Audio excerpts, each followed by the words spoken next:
இந்த 1000 ரூபாய் அப்படிங்கிறது வந்து எங்கள் வாழ்க்கையில் அது எவ்வளோ பெரிய இதாக இருக்கும். ஆனால் மற்றவங்க பார்க்கறதுக்கு அது 1000 ரூபான்னு வெறும் வார்த்தையெல்லாம் சொல்லிடுவாங்க சார். ஆனால் அது எங்களுக்கு தான் தெரியும் அதோட அருமை என்னன்னு.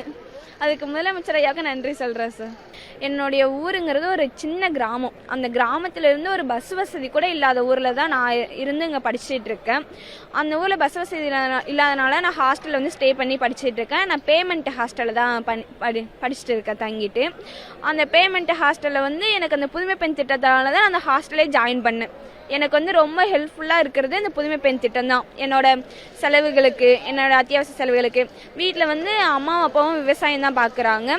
அது எப்படின்னா 6 மாதம் மட்டும்தான் விவசாயம் பார்ப்பாங்க. அப்புறம் 6 மாதம் வீட்டில் தான் உட்காந்துருப்பாங்க. அப்போல்லாம் என்ன பண்ணுறதுனே தெரியாது. ஆனால் புதுமை பெண் திட்டம் வந்ததுனால நான் என்னையே பார்த்துட்டு குடும்பத்தையும் பார்த்துக்கிற மாதிரி இருக்குது. பெண்களை படிக்கவே வைக்கக்கூடாது அப்படிங்கிற ஒரு ஊர்லேட்டு தான் நான் வந்திருக்கேன். இந்த இடத்துக்கு வந்ததே எனக்கு அவ்வளோ பெருமையாக இருந்தது. அதுக்காகவே முதலமைச்சர் ஐயாவுக்கு நான் நன்றி சொல்கிறேன்.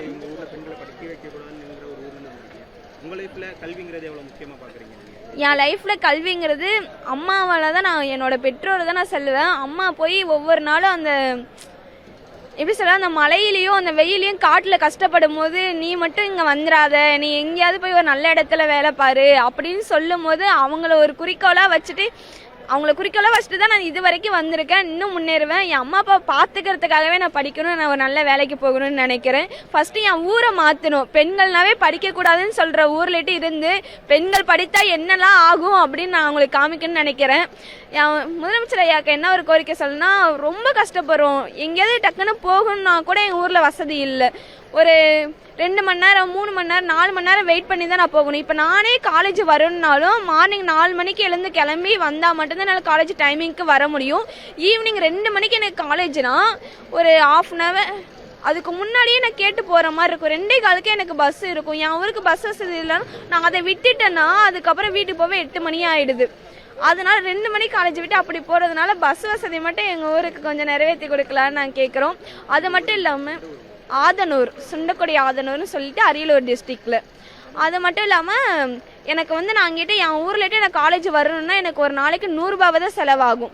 ஆனால் இப்போ அந்த மகளிர் பஸ்ஸில் விட்டதுனால எனக்கு ஒரு நாளைக்கு 20 ரூபா மட்டும்தான் செலவு. அந்த 80 ரூபாவையும் நான் மிச்சம் பண்ணி என்னோட செலவை பார்த்துக்கிறேன். அதுவும் ரொம்ப ஹெல்ப்ஃபுல்லாக இருக்குது.